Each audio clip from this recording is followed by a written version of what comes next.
Bé, bon dia a tothom. Comencem amb la primera taula rodona o les primeres dues ponències d'aquest matí. Concretament, el títol de la ponència és l'ampliació de l'àmbit subjectiu de la nova llei de contractes i les noves modalitats de contractació. Dit d'una manera més popular, jo diria que ens aniria molt bé que ens poguessin explicar quines novetats i quines diferències substancials hi ha entre la llei actualment vigent i la llei que entrarà en vigor d'aquí pocs dies. Per parlar d'aquesta qüestió, que és centrar el nucli dur de la nova llei, tenim la sort de comptar amb la Neus Colet, que és l'actual presidenta del Tribunal Català de Contractes del sector públic. Ella és llicenciada en Dret, també té un màster en Dret Tributari i en Dret de Catalunya, així com també en Direcció Pública i Administracions Públiques per ESADE. Ella ha tingut diversos càrrecs a dins de l'administració de la Generalitat de Catalunya. Concretament va tenir una molt bona experiència a la Secretaria Tècnica de la Junta Consultiva de Contractació Administrativa i ara, des de fa relativament poc temps, des del juny passat, és la presidenta del Tribunal Català de Contractes del Sector Públic, que, com saben vostès, és aquell organisme en el qual les administracions públiques poden recórrer a l'hora de poder clarificar, o els participants en un concurs, clarificar aspectes que hagin pogut quedar en dubte o que hi hagi alguna solidesa a l'hora de presentar una reclamació.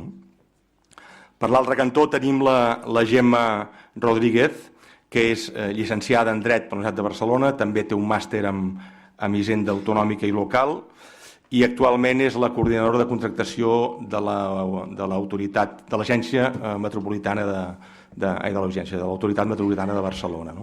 I, per tant, té la visió de caràcter municipal, la visió dels ens locals, que molt sovint, sobretot aquells ens que tenen una dimensió més petita, es troben amb moltes més dificultats a l'hora d'interpretar, a l'hora d'aplicar aquesta norma.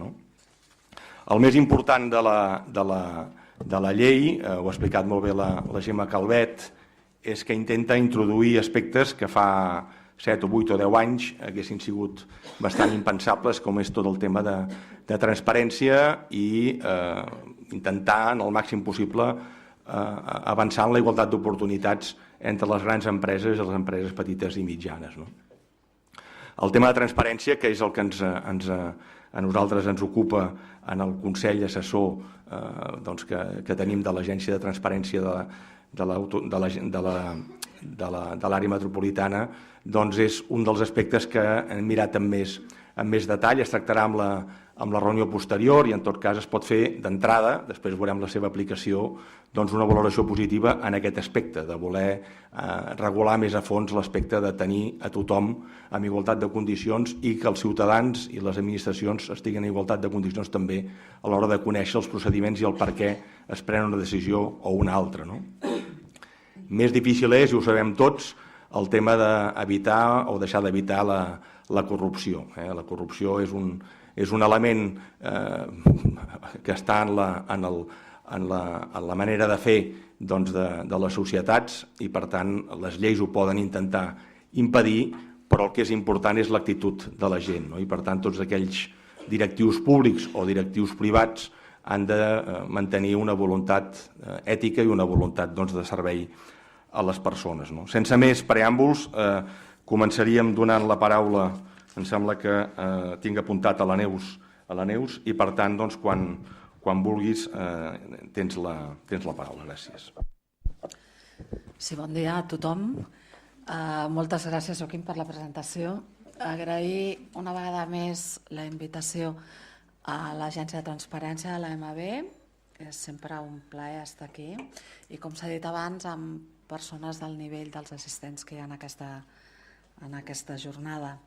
Mireu, bàsicament l'èxit de convocatòria de la jornada probablement respon, a part de l'interès del tema, a quelcom que és més, per dir d'alguna manera, més planer, que és la preocupació que ens suposa per tots l'aplicació imminent de la nova llei, una llei que, com deia abans la Gemma Calvet, enfrontar-te d'entrada amb una llei de més de 340 articles i més de 60 disposicions, doncs no deixa de ser un repte per qualsevol gestor, sobretot tenint en compte d'on venim i de la situació, per dir-ho d'alguna manera, un cert caos normatiu en el que ens hem trobat sobretot els 2 últims anys, d'ençà la no transposició, la manca de transposició per part del legislador estatal de les directives comunitàries.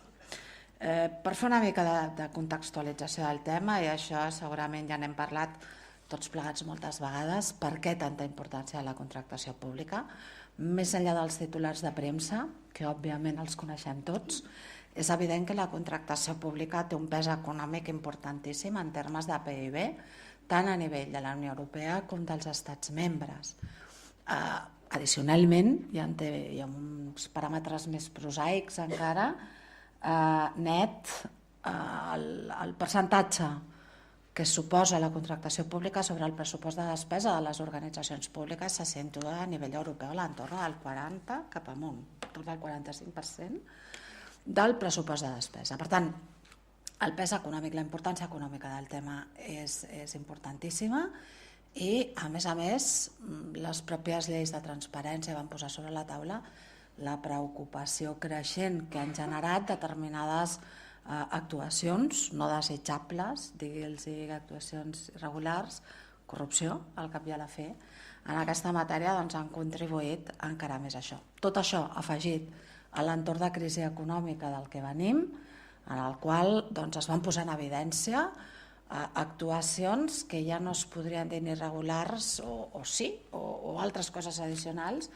com pot ser la manca de planificació, la improvisació o la manca d'adequació a l'aplicació dels fons públics. Aquí no cal acudir a exemples molt bàsics, si voleu, però molt representatius d'aeroports sense avions, per posar un exemple, sinó també en general a la manca de sostenibilitat de moltes de les inversions públiques que s'havien efectuat i que, insisteixo, això es posa a relleu en el seu moment a tomb de la crisi econòmica. Pensem que això és una dada molt significativa per moltes coses que veurem en aquest repàs que intentarem fer de forma transversal de les principals novetats de la llei, que en termes dels informes de la OCDE, la principal actuació que podríem equiparar a la corrupció o a les actuacions irregulars en matèria de contractació pública no és, com tots tenim la tendència a pensar, les irregularitats a l'hora d'adjudicar els contractes, que també, sinó que n'hi ha moltes més irregularitats focalitzades al moment preparatori de l'adjudicació. És a dir, la major irregularitat d'alguna manera focalitzada en els seus informes per la OCDE és el fet de contractar coses que no són necessàries. I fixeu-vos que això posa el focus absolutament en la necessitat d'aquell informe justificatiu del minut zero de les contractacions, que hi ha la llei del 2007, en el joc entre l'article 1 i l'article 22, jo penso que posava prou en relleu, però que ara, com veurem, hi dona un pas afegit en termes de transparència absolutament, que és aquest informe justificatiu, memòria justificativa, digueu-li com vulgueu, en el qual el primer que s'ha de justificar és la necessitat d'externalitzar allò. Més, com veurem, tots els elements fonamentals del disseny del contracte ha d'estar publicat al perfil de contractant. I, per tant, la transparència amb la que la nova llei dota aquest element, que és el pal de paller de la motivació de totes les decisions essencials de la contractació, està cridat a tenir un paper importantíssim des d'un punt de vista de transparència i de control ciutadà, per descomptat, però també des d'un punt de vista de control i d'enjudiciament de les decisions que conformen el disseny més elemental i bàsic de les contractacions públiques. Després tornarem sobre aquest tema. Deia abans també que venim d'un escenari legislatiu, i encara hi som, de fet, complicat perquè l'operador de la contractació pública ha hagut d'estar manejant, a més dels 3 nivells de normativa, que ja estem acostumats, al nivell directives comunitàries, per tant, normes que per si mateixes no estan pensades per aplicar-se directament, sinó que necessiten d'un mecanisme de transposició i encaix en la legislació de dels estats membres, les normes estatals en matèria de contractació, amb una declaració tradicionalment de norma bàsica amplíssima, que ha fet que, de fet, els parlaments autonòmics tinguin un marge de normativa certament limitat, amb excepció de Navarra, que pel seu estatut d'autonomia té una miqueta més de marge que la resta, amb una parcial i incoherent desplegament reglamentari de la norma bàsica. Pensem que encara l'any 2015 es va modificar el reglament de desplegament de la llei del 95, que encara continua vigent en tot allò que no contradigués la llei de 2007 i posterior text refós. Per tant, l'encaix de tota aquesta normativa ha sigut per l'operador jurídic, si més no, complicada durant tots aquests anys. Per acabar-ho d'adobar, com comentàvem abans, el 18 d'abril de 2016 acabava el termini de transposició de les directives comunitàries, no s'havia transposat el dret intern ni tan sabol parcialment i malgrat les successives modificacions que l'Estat havia anat fent del text refós. Va haver un moment que el text refós es modificava pràcticament cada setmana. Jo recordo un mes d'agost i per Nadals, que semblava una miqueta allò, anem a aprofitar les vacances per modificar el text refós, que es va modificar per tot arreu. En canvi no es va fer l'adaptació que requeria la directiva ni amb temes tan importants com el procediment d'associació per la innovació, que, per posar un exemple proper, per la seva implicació econòmica, França, a data 1 d'octubre de 2014, ja tenia transposat el Codi de Contractes Públics francès. Ens hem hagut d'esperar, però en tot cas, a més, a partir del 19 d'abril de 2016 vam haver de fer aquell estudi pormenoritzat de veure quines parts de cadascun dels articles de la directiva seguint amb la doctrina del Tribunal de Justícia eren objecte d'aplicació directa, malgrat que el text refós digués una altra cosa. Per tant, amb aquest panorama esperem que a partir del 9 de març, si més no des d'un punt de vista d'una petita clarificació en l'esquema normatiu, doncs fem un pas endavant. Una breu referència al paquet legislatiu que dona lloc a tot això, que són les directives de 2014. Estic absolutament d'acord amb el que s'ha dit abans, que les directives de 2014, si es caracteritzen per alguna cosa, és per promoure o per forçar, en el fons, un canvi de filosofia en la manera de gestionar la contractació pública a tota la Unió Europea. Un canvi de filosofia vol dir, entre d'altres coses, fixeu-vos que només repassant els principals objectius que estan previstos en l'exposició de motius de les directives, a més dels tradicionals de l'increment de la seguretat jurídica o la simplificació de procediments, que això no hi ha norma de contractació que expressi que no hagi dit que és un objectiu, es parla ja per primera vegada del principi d'integritat en la contractació pública. No és que no existís aquest principi, sinó que ara d'alguna manera passa a integrar el conjunt de principis informadors de la contractació pública juntament amb el de publicitat, concurrència, no discriminació, etc.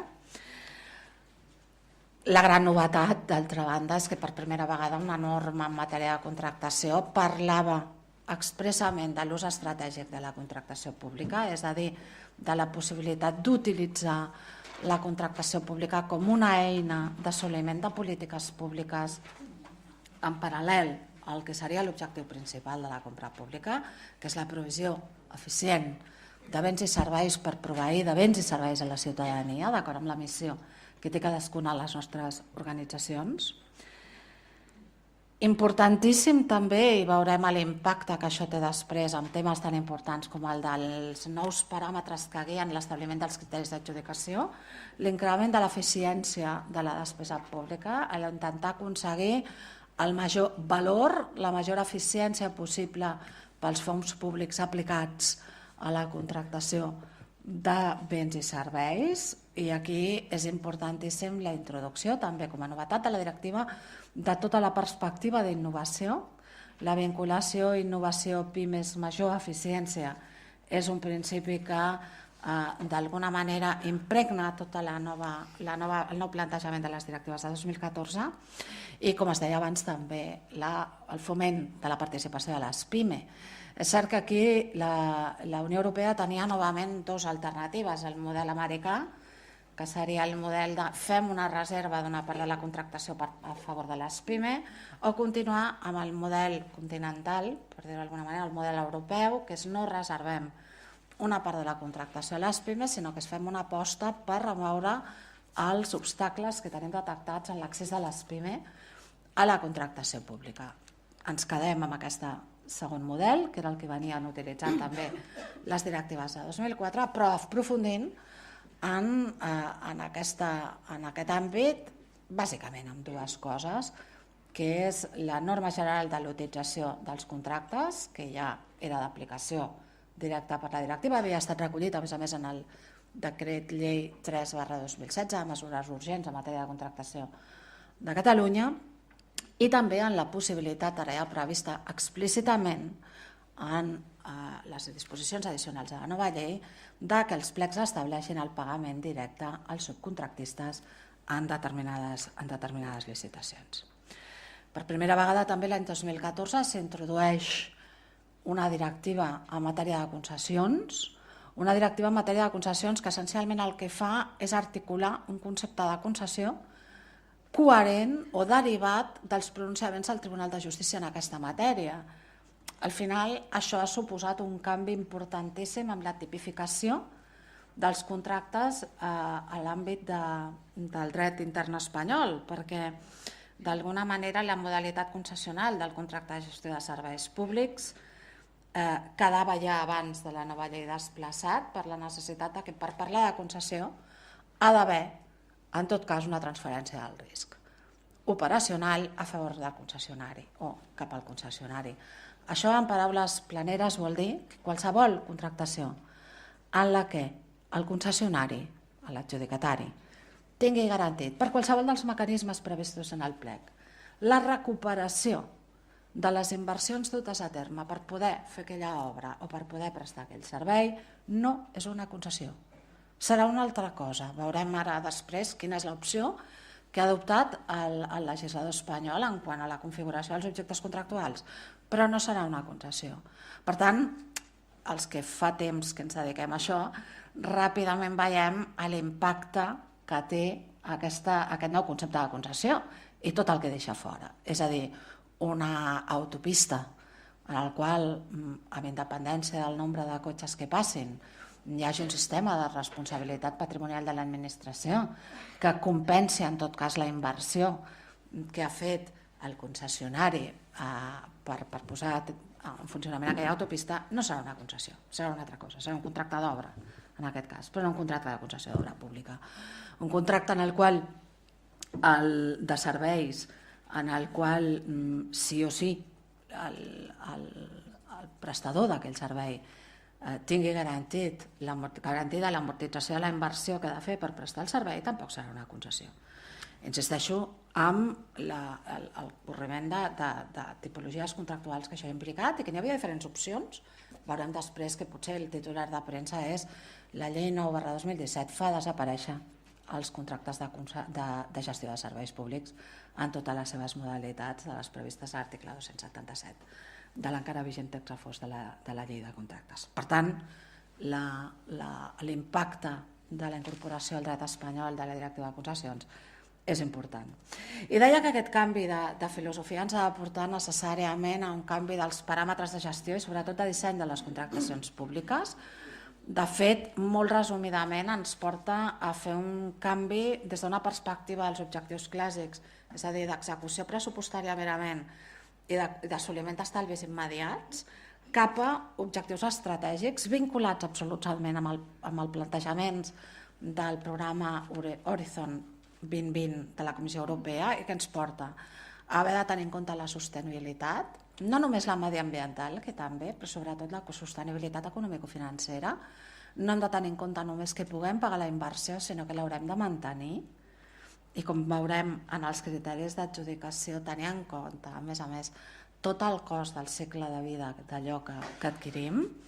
En termes d'innovació, no per si mateixa la innovació, que té moltes altres avantatges, com la internacionalització de l'economia, el foment de la inversió en R+D+I de les empreses i, per tant, l'increment potencial de la seva competitivitat, que també, però des d'un punt de vista del comprador públic per quelcom encara més prosaic, que és intentar aconseguir les solucions més eficients possibles per poder proveir els ciutadans de la millor qualitat en els serveis públics que s'ha de proveir. Per tant, termes d'eficiència també.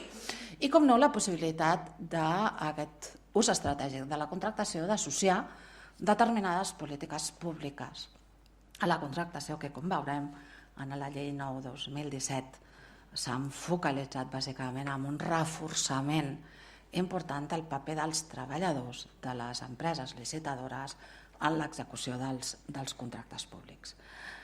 Al final ens hem de plantejar que fem una transformació cap a la compra pública intel·ligent que ens obliga a comprar innovació, però també a innovar en la manera de comprar, que són dues coses diferents, a vegades coincidents i a vegades no, i per tant a pensar en els nous procediments de contractació, a pensar des del principi de la gestió de la contractació en com dissenyarem les contractacions públiques des d'aquesta doble perspectiva de la sostenibilitat i de les polítiques públiques. Polítiques públiques que certament porten a focalitzar-nos en tres grans àmbits, que seria la responsabilitat social, per una banda, podem parlar de perspectiva social i ètica, polítiques d'igualtat, foment de l'ocupació, condicions laborals, comerç just i, per descomptat, accés de la PIME. El vessant d'innovació també molt vinculat a l'accés de la PIME, com us comentava abans, i sobretot a la millora de la qualitat i de les solucions més eficients pel comprador públic, i també la perspectiva de la sostenibilitat ambiental àmpliament tractada ja per la jurisprudència del Tribunal de Justícia, des de potser amb allò que més s'ha avançat durant tots aquests anys. I què requereix això? Ja que ve el canvi o la bomba de profunditat pel gestor públic. Un canvi a l'hora de dissenyar la contractació, l'hem de dissenyar estratègicament. I el disseny estratègic bàsicament ens implica dues coses. D'una banda, el coneixement del mercat. El comprador públic cada vegada més, i així ho ha dit els documents més recents de la Comissió Europea, diu ha d'estar més professionalitzat. Probablement el que estem parlant és de més especialització. Més especialització perquè difícilment podem fer plecs que puguin ser capaços d'aconseguir la millor solució disponible en el mercat en termes d'eficiència si no hi ha un coneixement de mercat. I en aquest sentit doncs, ens veiem obligats a aplicar les millors pràctiques moltes vegades de l'àmbit privat, la vigilància tecnològica, conèixer les solucions que el mercat està oferint, entendre que en molts projectes de contractació hi han d'estar implicats més enllà del servei de contractacions i del responsable del contracte, doncs, per exemple, en l'àmbit sanitari, per posar un exemple de llibre, no?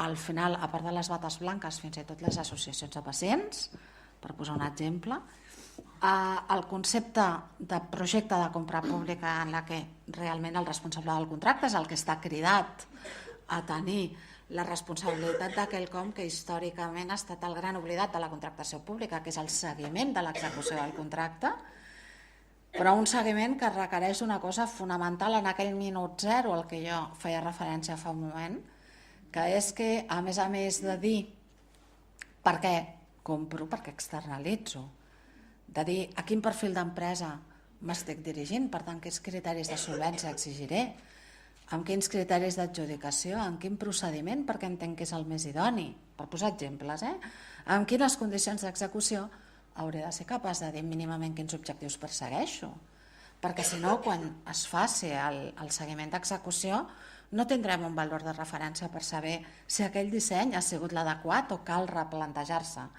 el disseny d'alguns elements. Per tant, un canvi important en matèria de gestió que necessàriament implica una altra cosa, que és la planificació. En aquest sentit, ja la directiva, i veurem que la nova llei regular és importantíssima la nova regulació de les consultes al mercat. D'alguna manera es tracta de desestigmatitzar el que el comprador públic a vegades es veu amb l'obligació de fer, que és primer recabar del mercat quines són les solucions disponibles. I el que fa la directiva i per extensió la nova llei és articular com s'ha de fer això. I si haguéssim de fer un resum, seria dosi ingent de transparència. Per tant, utilització dels mitjans electrònics, comunicació al mercat del que pensem fer, permetre que el mercat ens doni feedback del que entén que és la millor opció d'acord amb les solucions disponibles, en fi, tot un nou plantejament amb la matèria, en la manera de gestionar. I, òbviament, tot això acompanyat d'un nou sistema de governança de les contractacions públiques. Ja no parlo del nou sistema de governança de la nova llei a nivell estatal, sinó d'un nou sistema de governança intern d'alguna manera el plantejament dels equips, si m'ho permeteu, en termes de multidisciplinaritat. És evident que només els advocats o només els economistes o només els tècnics difícilment podran fer un plec que reuneixi els elements d'estratègia que se'ns estan exigint i que probablement el que hem de parlar és d'un model matricial de cooperació dintre de les nostres organitzacions per garantir tot això. En aquest marc i amb aquests nous plantejaments s'aprova el passat 8 de novembre, finalment, la llei de contractes del sector públic que té per objecte la transposició de les directives 23 i 24 de 2014. I preguntareu, què ha passat amb la directiva 2014-25? Que ara tenim la llei 31, que regula la contractació de les entitats que actuen en determinats sectors, el que hem denominat tradicionalment els sectors especials. Bé, està al Congrés encara, d'acord amb les últimes notícies. Per tant, havent d'acabar la seva tramitació al Congrés, passar al Senat, tornar al Congrés, hem de veure quina serà la redacció final i és un element afegit de distorsió el no tenir adaptada la normativa de sectors exclosos a la directiva de sectors exclosos, que és la que quadra amb tot aquest nou plantejament legislatiu. Quedem-nos, però, amb la idea que, en definitiva, la nova llei el que fa és una mena d'avís atractiva en casos en què qui actua és una entitat pública d'aplicació de la directiva general en detriment de la directiva de sectors exclosos. Com us deia, la pròpia llei diu que, d'alguna manera, és l'eina d'incorporació d'aquest dret comunitari de l'any 2014 i aquí teniu un repàs de l'estructura i característiques de la llei que, com bé es deia abans, bàsicament el que podríem dir és que és una llei molt reglamentista. És cert que el text refós també té molts articles, però no en té tants de pàgina i mitja, 2 pàgines de reglamentació d'estar a l'últim detall com té la nova llei. Només els articles de regulació dels mitjans propis ja són un exemple de fins a quin punt el legislador ha entrat a regular fins a l'últim aspecte. Moltes disposicions, més d'una 60, tampoc s'entén que en una llei amb tants articles siguin necessàries totes aquestes disposicions. Posaré només un exemple, la contractació electrònica, que d'alguna manera, com veurem, passa a ser un dels elements troncals i que més canvi amb l'operativa comportarà, en lloc d'estar degudament regulada en l'articulat, està en 2 disposicions addicionals regulada. Bé, és una sistemàtica que al final és la que venim arrossegant ja de lleis anteriors, però que no acaba de tenir gaire sentit en aquest marc normatiu. Tenim nova llei que entra en vigor el 9 de març amb algunes normes especials molt puntuals que teniu aquí detallades, com per exemple el fet que s'exigeixi la inscripció en els registres de licitadors de les empreses que participin en la nova modalitat de procediment obert, que es diu simplificat, o d'altres normes tangencials relatives als òrgans consultius, a la modificació de la llei de l'IVA o al trasllat que veurem que s'ha de fer a la Comissió Nacional de la Competència dels Mercados i de la Competència, en el nostre cas a l'ACO, que queda diferida fins que s'aprovi per part del legislador estatal una regulació, un procediment sumaríssim, perquè a diferència del que passa ara, aquesta comunicació als òrgans de competència paralitzaran els procediments de contractació fins que hi hagi un pronunciament d'aquests òrgans i es parla d'un procediment sumaríssim que està per regular. Més coses, el règim transitori de la llei, que passarà amb aquells expedients que tenim a cavall en el dia 9. El sistema és essencialment el mateix que han seguit les lleis de contractació anterior, es posa el focus en els expedients iniciats i una vegada més la llei ens aclareix que s'entén per expedients iniciats o referència a la data de publicació de la convocatòria o d'aprovació dels plecs en els negociats sense publicitat. Hi ha algunes altres normes relatives al règim transitori, per exemple, en els procediments de recurs, que, tot i que es faci referència a contractacions regides pel text refós, si l'acte objecte del recurs es produeix en caràcter posterior al 9 de març, la previsió de l'àmbit d'aplicació del recurs especial i fins i tot el procediment que aplicarem serà el de la nova llei. I això és important perquè, com veurem després, si dona temps, hi ha novetats importants també en matèria de què és objecte de recurs, amb una ampliació importantíssima tant del què com de les quanties, a partir de les quals es preveu la possibilitat del recurs especial. En el règim de procediments, més enllà de l'aplicació supletòria de les normes de dret administratiu comú, com passava en el text refós, destacar que en relació amb el règim jurídic dels mitjans propis personalitzats es declara d'aplicació supletòria també el que estableix la llei 40/2015 de règim jurídic del sector públic. Per tant, haurem de conjuminar les previsions dels articles 32 i 33 de la nova llei de contractes amb la llei 40/2015. El paradigma del canvi de filosofia derivat de la directiva el trobem ja a l'article 1, l'article 1 de la llei, quan regula l'objecte i finalitats de la llei. Fixeu-vos que, com anunciàvem abans, per una part s'incorpora el principi d'integritat juntament amb la resta de principis aplicables a la contractació pública i que, a més, en l'apartat 3 de l'article 1 s'incorpora aquesta declaració de deure d'incorporació de forma transversal i preceptiva dels criteris socials i mediambientals. Es diu sempre que guardi relació amb l'objecte del contracte, no pot ser d'una altra manera. Això és jurisprudència del Tribunal de Justícia i, per tant, sempre serà un requeriment necessari per aquest tipus de criteris d'adjudicació, de condicions d'execució o de qualsevol altra perspectiva social o mediambiental que introduïm. Fixeu-vos que s'introdueix el terme de relació qualitat-preu en la prestació contractual, de major eficiència en la utilització de fons públics i de facilitar l'accés de la PIME a la contractació pública. És un principi programàtic, però que de fet veurem que és el que impregna tota la resta de previsions que, amb més o menys sort, es van introduint al llarg de l'articulat de la nova llei. Més enllà de la transposició de les directives, la llei reconeix que té com a objectius principals, entre d'altres, l'increment de la transparència. Això és claríssim des del moment en què hi ha amb les lleis de transparència la contractació pública, doncs va haver d'amollar-se les previsions d'aquesta llei en molts aspectes. Per exemple, teníem molta informació als perfils de contractant de la plataforma que no eren obligatoris i que a tom de la llei de transparència van passar a tenir la condició de camps obligatoris. Importantíssim, com us deia abans, aquest concepte de millora de relació qualitat-preu amb un impacte importantíssim amb els criteris d'adjudicació o amb el que la llei entén que és la simplificació de procediments. Després hi ha opinions per tot de si realment, com passa amb totes les lleis de contractes, aquesta simplificació de procediments té tot el recorregut que cabia esperar.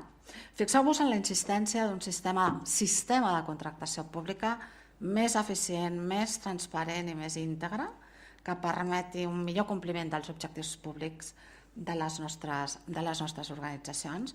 L'increment de la seguretat jurídica, és evident que ja la directiva va incorporar tota una jurisprudència al Tribunal de Justícia amb temes tan importants com les modificacions contractuals. Primera vegada que una directiva regulava temes d'execució contractual per la incidència en els principis de la contractació pública, eficiència i respecte als principis, dintre dels quals, com comentàvem, ja apareix el de la integritat.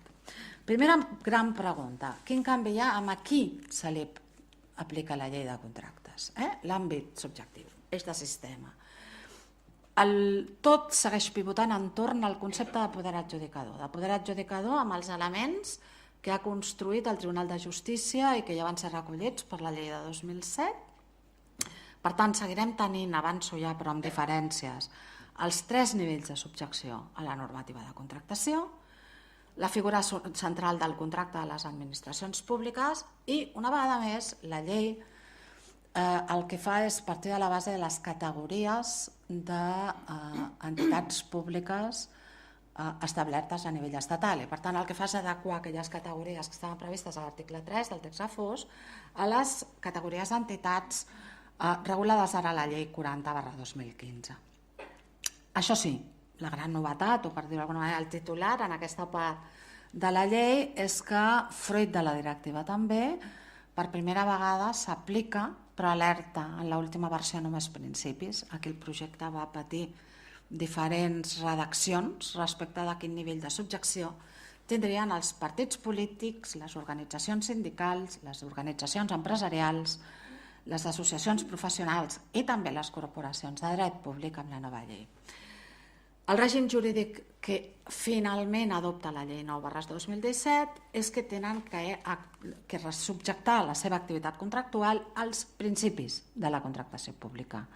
Per tant, una subjecció molt més suau, molt més soft, que la prevista en les primeres redaccions de la llei, que entenia que eren d'aplicació més directament preceptes o parts dels preceptes concrets de la llei.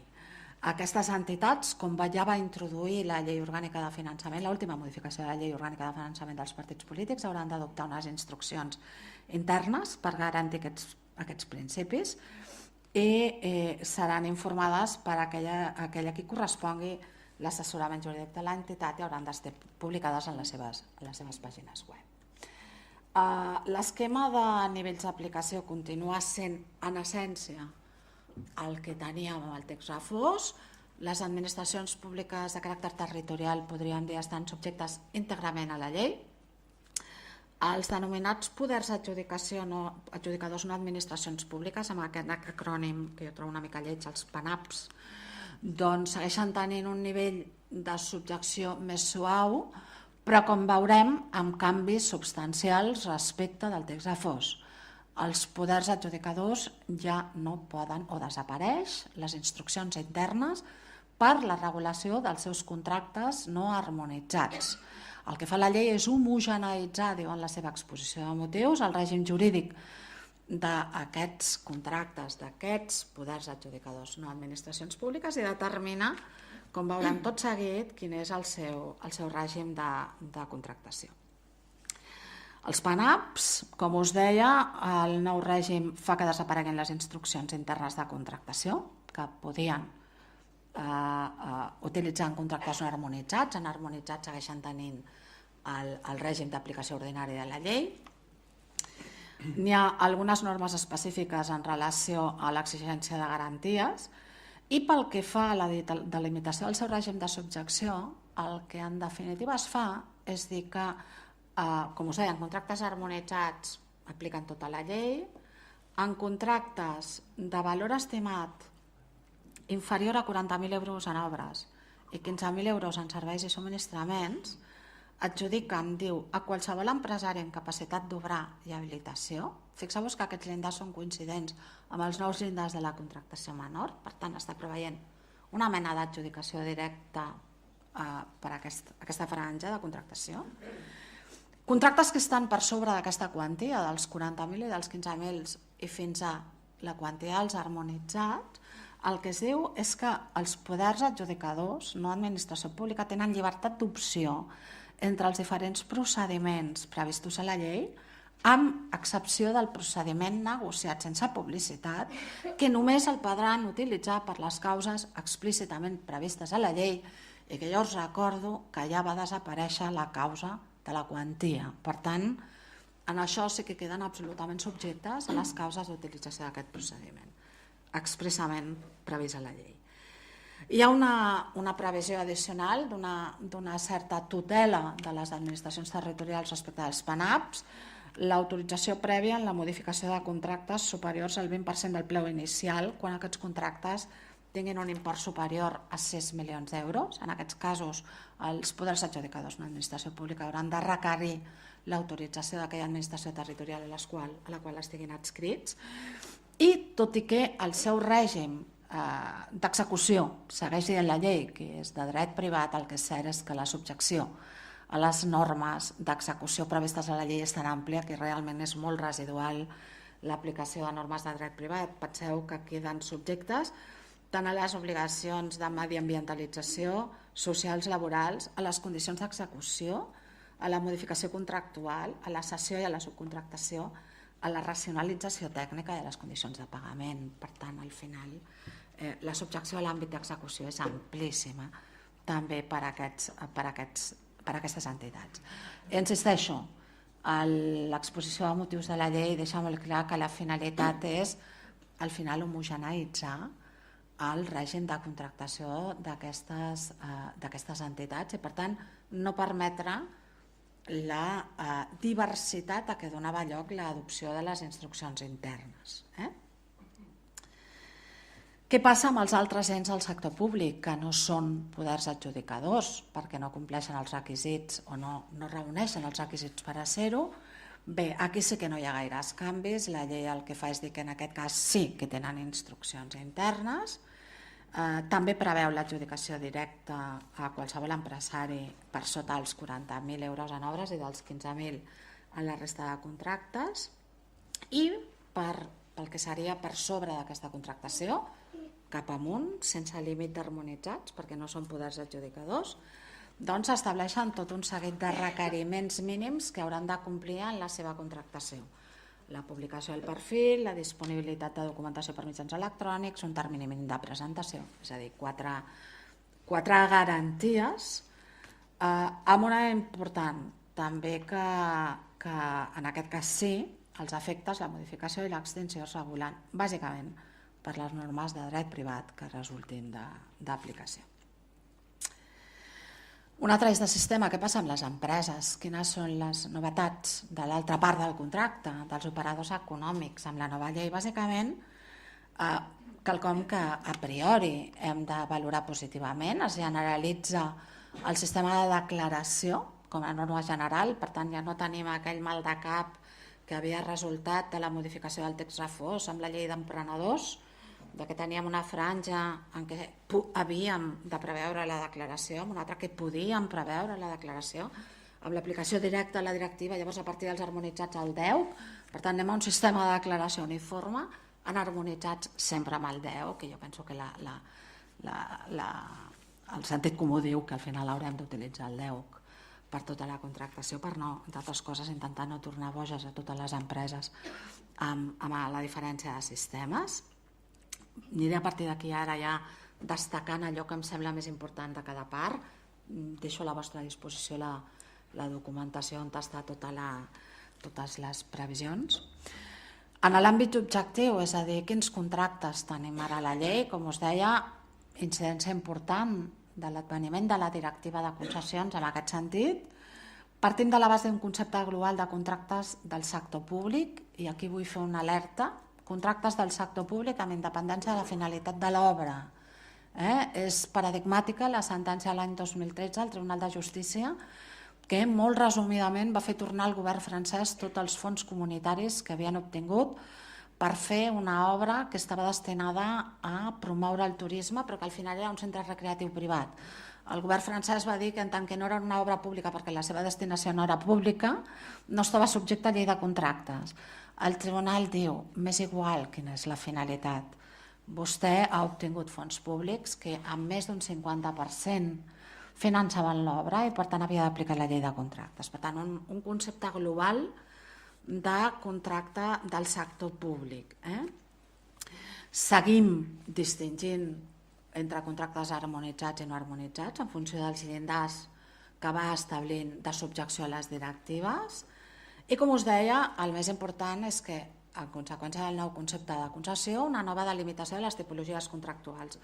Quins són, en resum, els canvis? Mireu, aquest és el mapping de les modalitats contractuals que resulten a la nova llei. La novetat, la introducció per primera vegada en el dret intern espanyol del contracte de concessió de serveis.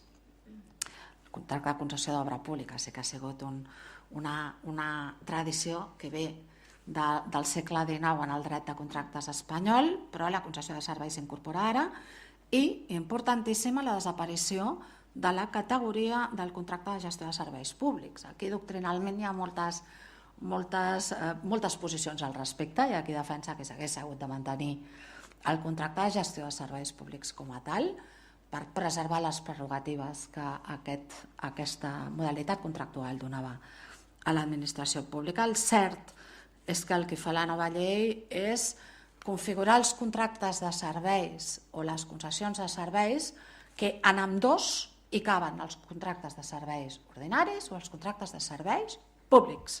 El que determina una o altra modalitat ja no és, com passava fins ara, qui és l'usuari últim o quin tipus de servei, si és públic o no, sinó el que determina un contracte o un altre és la transferència del risc operacional.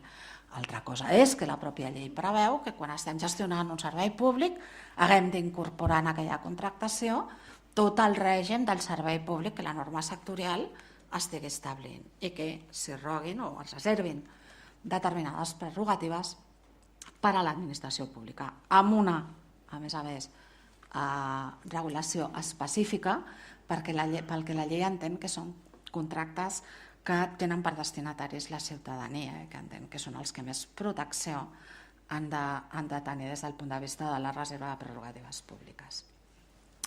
Una vegada més, la llei el que fa és determinar què està inclòs i què està exclòs a la llei, amb una regulació bàsicament de totes les exclusions de manera extensa, de les quals probablement destacarem que per primera vegada i seguint també els considerants de la directiva es preveu la possibilitat que sobretot en serveis socials siguin els estats membres, les administracions públiques, les que decideixin sostreure la contractació pública aenal que s'ha esmentat una gestió concertada. La llei va sortir del Congrés parlant de convenis col·lectius sectorials.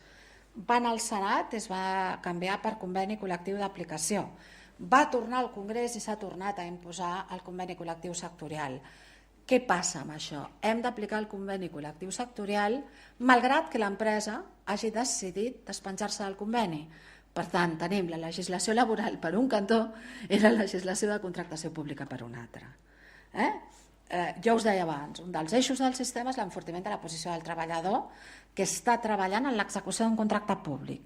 Sobre això ja la doctrina laboralista ha escrit profusament respecte dels futuribles problemes d'encaix que podem tenir en aquestes previsions, però al final el que és cert és que els licitadors de la contractació pública estan cridats a complir, si més no, pel que fa referència al personal que està executant el contracte, els convenis col·lectius sectorials.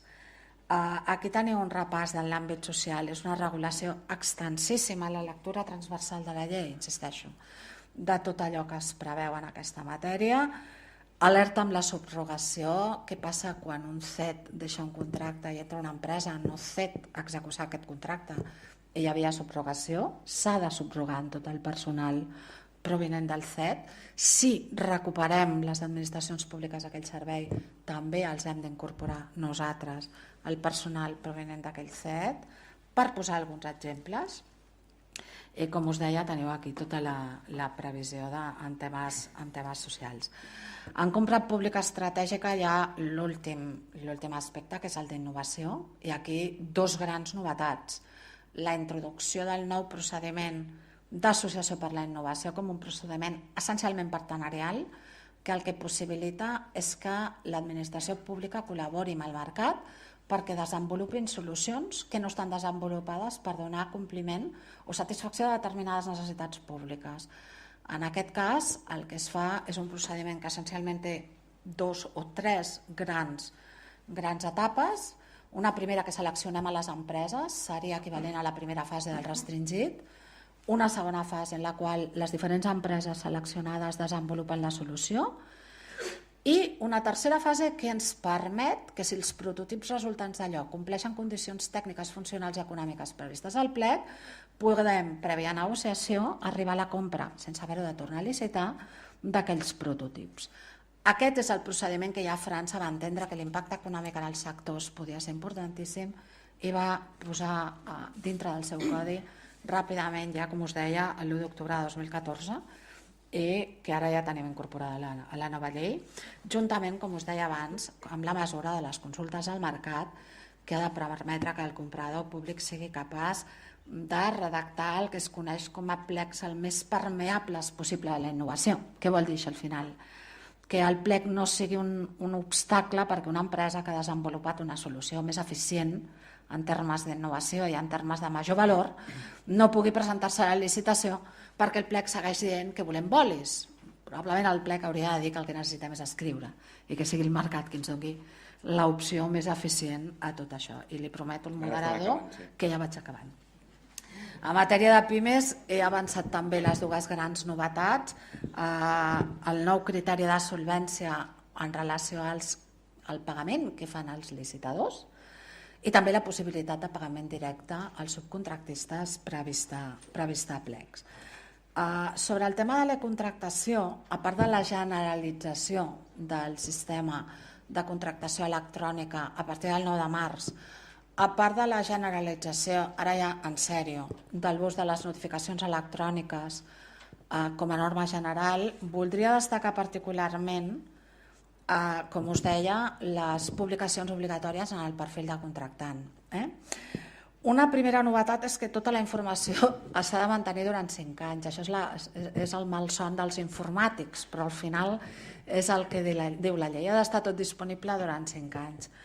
I fixeu-vos que d'una manera desendreçada aquest article de la llei, a part de la memòria justificativa del contracte i d'altres informes com la insuficiència de mitjans per contractar serveis, externalitzar serveis, ens obliga a publicar el nombre i la identitat dels licitadors participants en les diferents convocatòries, les actes de les meses, l'informe de valoració dels criteris d'adjudicació i també dels informes resultants dels procediments d'avaluació de les ofertes presumptament o anormalment baixes, la decisió de no adjudicar, els recursos, procediments anul·lats, la composició de les meses de contractació, etc. Per tant, a veure, en termes europeus es comença a parlar de quelcom que es diu compres públiques obertes i que podria ser la foto final de la pel·lícula, és a dir, que tots els expedients de contractació siguin absolutament transparents. Probablement encara no estem aquí, però entre les lleis de transparència i les previsions de la nova llei es fa un pas importantíssim en aquest sentit. És bastant evident. La transparència en matèria de contractacions menors, que us comentava abans, també en encàrrecs a mitjans propis, els encàrrecs s'han de publicar a perfil, a part de ser objecte de recurs, han d'estar publicats a perfil, les modificacions de contracte han d'estar publicades a perfil i només podem excloure de l'obligació de publicar allò que compleixi determinades requeriments de confidencialitat que fins ara era l'òrgan de contractació qui decidia. Ara ja no. Necessites un informe previ a casa nostra de la GAIP, de la Comissió de Garanties d'Accés a la Informació Pública. Per tant, aposta important també en matèria de transparència en aquest sentit. I per anar acabant, crec que no hi entro gaire amb els temes de criteris d'adjudicació perquè entenc que la Gemma després s'hi referirà.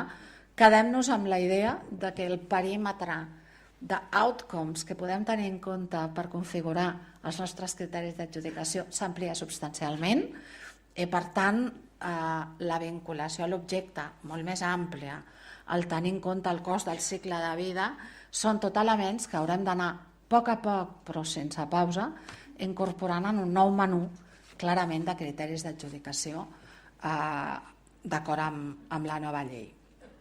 No m'estenc en els procediments perquè també m'ha dit la Gemma que ho tractarà ella.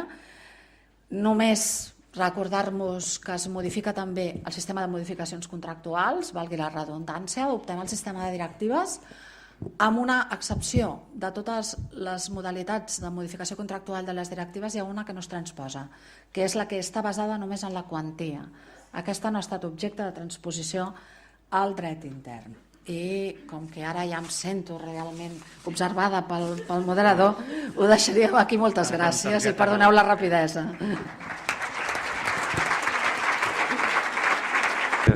Gràcies, Núria. Núria, Neus. Fins aquí hem acabat de... Bueno, a Núria hi ha molta neu, o sigui que tampoc anem massa lluny. Jo tenia un professor a la facultat de Dret, quan jo feia Dret, llavors en dèiem la Central, després hi ha hagut altres universitats, que sempre començava la classe molt tard, no tard, no, molt tard, i jo era el delegat de curs. Y llavors es posava allà i deia, bueno, ya que no hemos sido puntuales al empezar, lo seremos al terminar. I la classe durava un quart d'hora, 20 minuts. No sé l'assignatura perquè no vaig arribar a saber mai de què realment parlava aquell senyor. Però nosaltres serem més generosos perquè, si no, la Gemma no tindria temps per exposar lo seu, i després jo crec que amb aquestes cascades d'informació, cosa que els que us dediqueu a la professió lliure d'advocat estareu contents perquè hi haurà una quantitat de litigis espectaculars, doncs obrirem un torn de paraules, encara que sigui a costa de la taula rodona de després o del coffee break, no? Però realment s'obren moltíssims interrogants i ara, per continuar l'exposició sobre aquesta nova llei, doncs donem la paraula a la Gemma Rodríguez. Gràcies. Doncs jo el primer que em ve al cap és què puc dir jo davant l'autoritat en matèria contractual, si més no a Catalunya. Llavors, intentaré centrar-me en la part que havíem quedat que em tocava, que era el nou ventall de procediments que se'ns obren amb aquesta llei.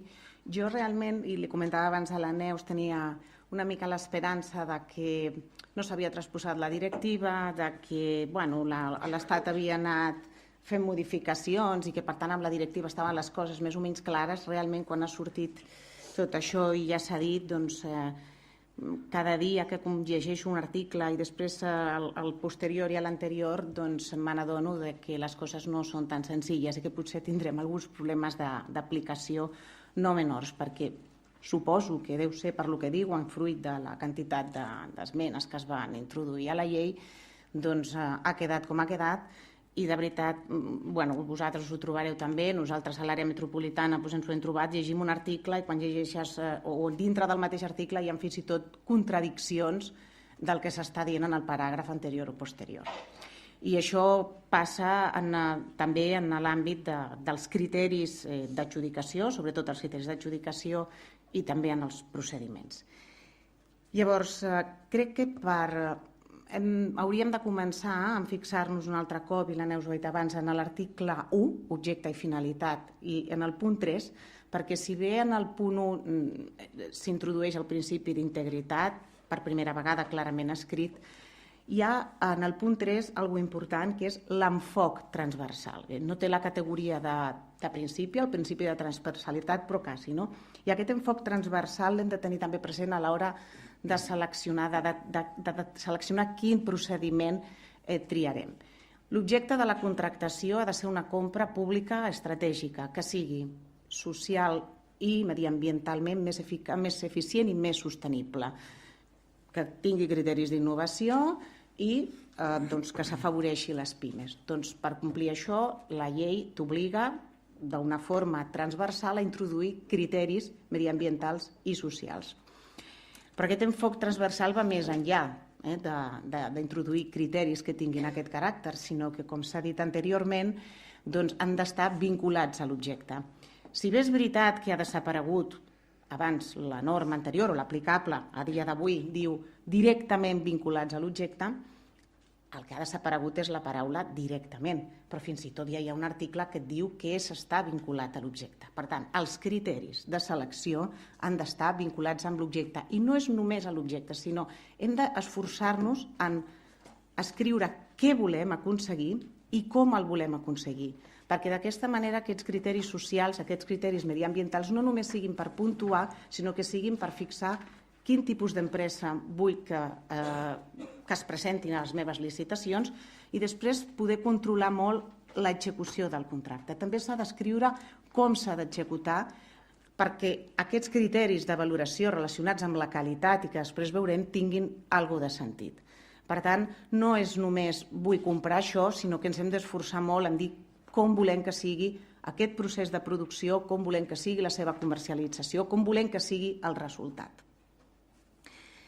Per tant, sí que és veritat que jo crec que fins ara teníem una concepció que el procediment el triàvem, o almenys amb la meva experiència, per raó de la quantia. Tinc aquest import, doncs mira, a mi m'encaixa aquest procediment. Tinc l'altre import, doncs mira, aquí també. Ostres, puc contractar fins a 18.000 al menor? Doncs m'entra el menor. Puc contractar fins a, abans quan el negociat, fins a tal import, ja l'he desterrat del meu cap i tot, el negociat, doncs m'entra. Jo crec que ara hem de fer un esforç, sobretot atenent aquest enfoc transversal i a l'objectiu que vull. Vull aquesta compra estratègica, per tant he de triar el procediment en funció d'allò que vull aconseguir i no tant per la quantia. Sí que és real que la quantia et marca uns impediments o més o menys requisits, però no ha de ser, no hem de tenir un quadre que ens digui, hem de tenir un quadre comparatiu, hem de tenir un quadre en què necessitem, però no un quadre de quantitats. Les quantitats, l'import del contracte no ha de ser només el criteri per seleccionar o triar un procediment o un altre. El gran canvi en els procediments jo crec que ve en el procediment obert i, com ha explicat l'Aneu, la introducció del procediment d'associació per la innovació, que ja no m'estendré. I, si és veritat que amb la directiva, nosaltres, com a mínim a l'àrea metropolitana, jo crec que seguint les directrius de la Generalitat, a l'abril del 2016, encara que no s'hagués transposat la directiva, vam deixar de fer procediments negociats per raó de la quantia i això va ocasionar un daltabaix, però tots ens hem refet i tots ens hem recuperat i hem trobat altres vies. Doncs ara el cataclac, i com que ho ha dit la presidenta del tribunal, doncs jo també m'atreveixo a dir, hem de desterrar de la nostra vida diària, de la nostra feina diària, el contracte menor. El contracte menor, i com ha dit la Neus, això ja estava fixat en informes de les juntes consultives, no pot ser una eina ordinària de la nostra activitat. Això està configurat únicament, estava configurat per la quantia i com si cabia, ho fèiem. Doncs no. És veritat que la llei ara posa, diguem-ne, negre sobre blanc, uns condicionants per no accedir a aquest contracte menor, però hem de fer l'esforç d'entendre que la nostra activitat, la que està programada, la que sabem que tenim, no hauria de ser mai objecte de contracte menor. Tot i així, abans la llei requeria únicament l'aprovació de la factura, ara l'expedient ha de ser més complet, l'expedient ha de fixar que l'informe de necessitats, jo entenc que ha de dir que és l'únic procediment que podíem triar, que no hi havia una altra possibilitat, que no estàs desglossant l'objecte per evitar qualsevol tipus de publicitat.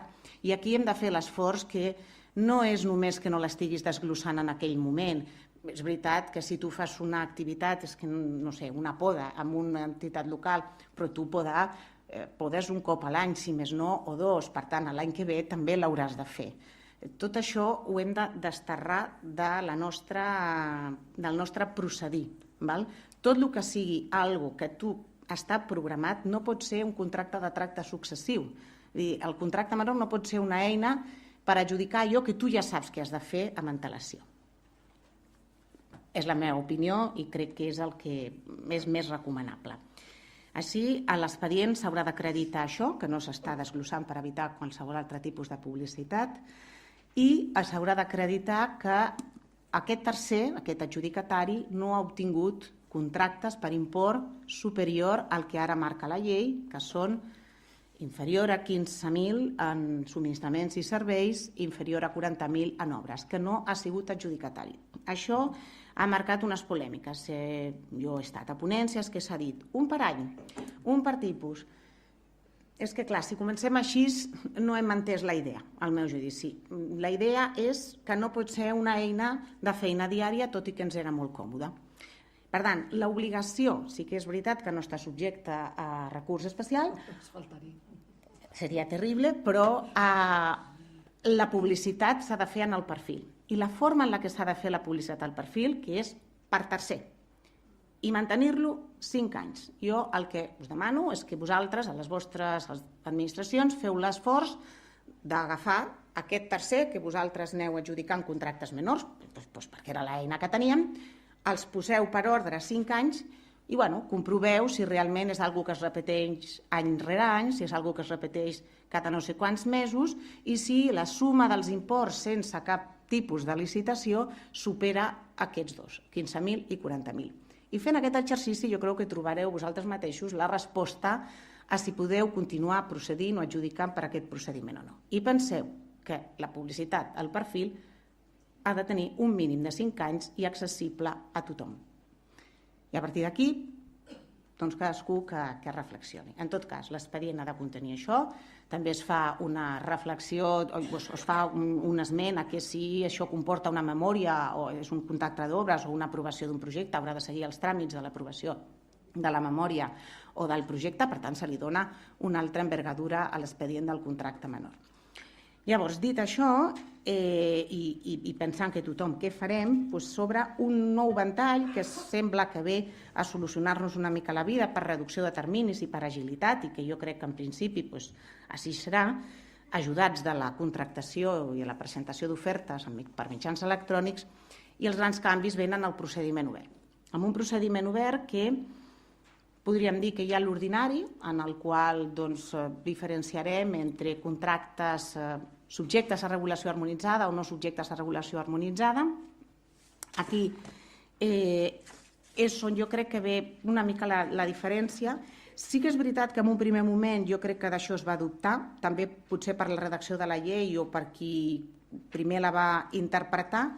Jo m'atreveixo a dir que la publicació avui accepta els harmonitzats que van a DOE, únicament s'ha de fer el perfil de contractant, un perfil que ja s'ha dit que ha d'estar allotjat en PLACE, nosaltres ho fem a través de la Generalitat, i que per tant el que s'ha acabat és la publicitat en els BOPs i al BOEM.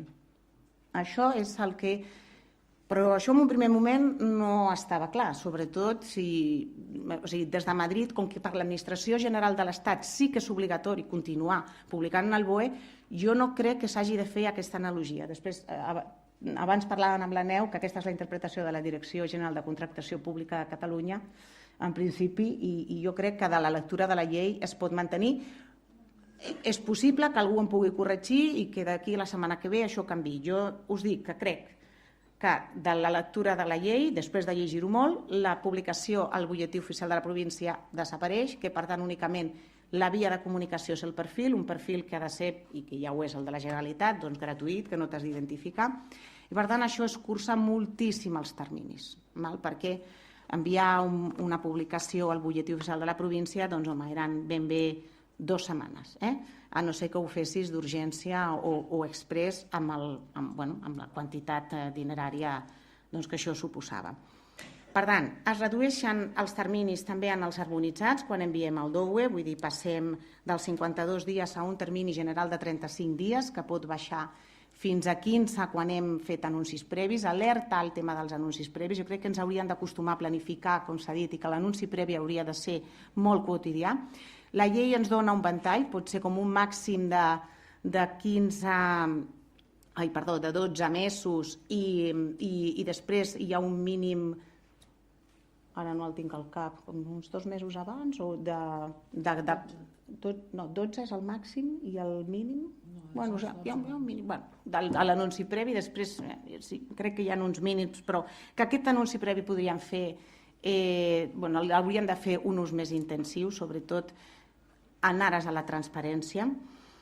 Les concessions tenen un termini general de 30 dies i únicament es poden reduir si es permeten els mitjans electrònics de presentació en 5 dies, però la reducció és important. I en el procediment no harmonitzat, els terminis de presentació continuen igual, 15 dies en subministraments i serveis i 26 en obres. Compten a partir de la publicació en el perfil i els harmonitzats a partir de la tramesa al DOE. Evidentment, fem quan abans la publicació del perfil perquè tot sigui simultani, perquè si no estaríem una mica desvirtuant els terminis de presentació. Si tenim en compte que ja no hi ha aquesta publicitat al BOP i que en totes les modalitats de procediment obert, a més, l'obertura del sobre 2, tot i que hi hagi constitució de mesa, perquè jo entenc que en algunes de les modalitats continua havent constitució de mesa, en totes excepte en el simplificat abreujat, a més no serà públic, jo crec que també això alleugerarà els tràmits. Però llavors això m'ha fet veure que no sé si hi ha molta diferència entre un procediment ordinari, obert ordinari, i un procediment obert simplificat. Sí que és veritat que hi ha uns terminis en què nosaltres hem de tramitar més àgilment, però accepta el termini de presentació que ara el veurem i que únicament difereix amb obres, no crec que això ens suposi gaires diferències en quant als terminis. Ho veurem amb la pràctica, però és la meva impressió. Sí que en un primer moment podria ser, i ara ho explicaré, perquè el simplificat, com que suposo que estava pensat perquè això sortís l'any 2016, encara parla de presentació en el registre que s'indica i que no s'admeten ofertes per correu, i hem de pensar que el 9 de març o com a molt tard a l'octubre la presentació serà electrònica, per tant no té massa sentit això de dir en el registre únic, perquè no ho hauran de portar en mà a cada un dels nostres ajuntaments o a la metropolitana quan tot això serà electrònic. Per tant, de veritat que jo, després de llegir-ho molt, crec que no hi haurà moltes diferències. En tot cas, hem parlat de la contractació ordinària, llavors hi ha l'exigència del DEUC, o sigui, del document europeu únic de contractació, en el que el licitador farà una declaració de totes les seves aptituds i de la seva solvència. Únicament això anirà amb un sobrebanda, la mesa comprovarà que existeix aquest DEUC, únicament es demanarà la solvència al que hagi resultat adjudicatari, això també és un canvi, tots aquests dies que perdien en la subsanació doncs també agilitzarà molt la tramitació i podrà exigir-se tant garantia provisional com definitiva. Hi ha important en aquest procediment obert, quan es faci la classificació de tots els adjudicataris, es requerirà el primer classificat. Si no compleix els requisits, perquè com que els criteris de solvència es miraran a posteriori, es pot anar al segon i es pot penalitzar si aquest primer no complia amb un 3%, que podria ser que l'equivalent, evidentment, es pot incautar de la pròpia garantia provisional. Això, perquè clar, en un primer moment pots pensar que si no s'exigeix que la solvència es presenti des de l'inici, doncs que la gent podria jugar-se-la, doncs aquí hi ha una alerta de que no tothom es pot presentar si no compleix els requisits. Ha d'haver un compromís i aquest compromís ha d'anar més enllà de només dir-ho i prou. Aquest seria el procediment obert, que més o menys queda com estava, excepte la publicitat en els butlletins, menys quan sigui Sara, i el tema que la mesa del sobre, que deien dos o bé, que serien els criteris susceptibles d'un judici de valor, doncs es pot obviar l'acte públic. Sí, per descomptat, les ofertes, el que seria el sobre que conté les ofertes valorables mitjançant fórmula, i prèviament es donarà lectura a la valoració d'aquests criteris més sotmesos a un judici de valor. Això continua com abans, únicament es suprimeix l'acte públic. Llavors, s'obren dues possibilitats més dintre del procediment obert. Hi hauria el procediment simplificat i el procediment simplificat abreujat. El procediment simplificat el podrem fer servir per obres amb un valor estimat igual o superior a 2 milions d'euros o per subministraments i serveis quan el seu valor estimat sigui igual o superior a 100.000 euros. Aquí no podrà exigir-se la garantia provisional en el procediment obert simplificat, sí la garantia definitiva, la publicitat únicament al perfil, els terminis serien 20 dies per les obres, 15 dies queda igual en el tema dels subministraments i serveis. Limitacions. Únicament poden suposar els criteris dependents d'un judici de valor, únicament podran suposar el 25% de la contractació. Estem parlant del simplificat, excepte en els contractes de caràcter intel·lectual, que podran suposar un 45%. Caràcter intel·lectual que per primera vegada s'incorpora la enginyeria i l'arquitectura. Aquestes serien les limitacions, no només les quanties, sinó també els criteris que podem introduir. Amb allò que podem dir que si el que realment volem primar en una contractació perquè no la tenim del tot, no és que no estigui definida, però que la qualitat que ens puguin oferir i que compta potser no és el millor procediment encara que podem gaudir, que jo en aquests moments no veig clar que siguin menys terminis, però que podria ser. Quan estigui la licitació electrònica jo m'atreviria a dir que podem estar parlant d'una setmana. El requisit que han de tenir per poder participar els licitadors en aquests procediments és la inscripció en registres oficials, RELI aquí a Catalunya o ROLECE. Això què fa? fa que nosaltres podem comprovar més els criteris d'aptitud, els criteris de solvència. Si abans deien que el que necessitàvem era el DEUC, aquesta declaració en el document europeu únic de contractació, aquestes dues novetats del procediment simplificat i el procediment simplificat abreujat únicament requereixen declaració responsable que s'ha de dissenyar des dels propis òrgans de contractació. Al final, possiblement, anirem amb una unificació, declaració, i anirem amb una única declaració, però així és com està la llei muntada. Dintre del simplificat podem tenir que únicament fixem criteris objectius o únicament fixem criteris subjectius. Per tant, estem parlant que potser tenim una licitació amb un únic sobre i diem, llavors la declaració de responsable, perquè si més no ha d'estar aquesta declaració responsable, on la fiquem? Doncs o la fiquem si hi ha un sobre, perquè únicament tenim criteris susceptibles de valoració mitjançant fórmules, doncs la ficarem amb aquest sobre. I si hi ha els licitadors i si hi ha dos sobres, doncs el més indicat és que estigui en el sobre dels criteris dependents d'un judici de valor. La mesa únicament deixarà constància que existeix aquest document i serà a posteriori, quan es faci la classificació aplicant els criteris de valoració, quan realment es determini a qui se li demana els requisits, que complimenti els requisits. En principi, si tota la inscripció està correcta i està actualitzada, únicament consultant el RELI o consultant el ROLECE hauríem de tenir prou per veure si es compleixen els criteris de solvència o si es compleixen els criteris d'aptitud. Per tant, s'ha de fer un esforç per part de les empreses de tenir actualitzats en els registres oficials les seves dades, perquè les meses siguin més àgils a l'hora de complimentar aquest extrem, de comprovar que efectivament tenen aptitud i capacitat i no haver-los de requerir, perquè això també fa perdre temps.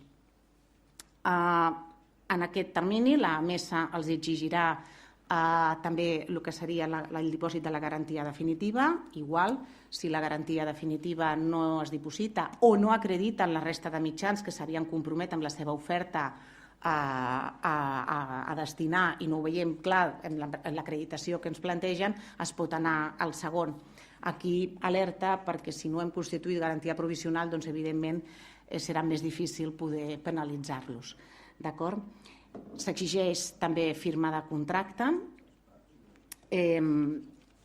i les diferències, ara tenim l'altre procediment que seria el procediment simplificat abreujat. Amb aquest procediment simplificat abreujat, diferència important, únicament s'acceptaran criteris susceptibles mitjançant fórmula matemàtica. No entraran els criteris sotmesos a un judici de valor. També operen dos imports, serien en obres un valor estimat inferior a 80.000 euros i en subministraments i serveis un valor estimat inferior a 35.000 euros. Criteris únicament objectius i hi ha una excepció en quant als serveis. Els contractes de caràcter intel·lectual no podran adjudicar-se per aquest procediment. L'explicació és clara, busquem una qualitat. Pensem que un projecte d'arquitectura o d'enginyeria, si els hem qualificat d'intel·lectual perquè busquem una qualitat, doncs evidentment únicament anar a preu o a costos doncs potser no és el millor procediment i per tant la llei ja te l'està marcant. La regla general de presentació seran 10 dies des de la publicació en el perfil o 5 dies fins i tot si és un bé que el podem trobar clarament en el mercat. Si són compres senzilles que podem trobar al mercat, el termini podria ser fins i tot de 5 dies, que és el que et permet la llei. El que us deia, el procediment, tant el procediment simplificat com el procediment abreujat, la llei parla que únicament es podrà presentar al registre que s'indiqui a l'anunci de licitació.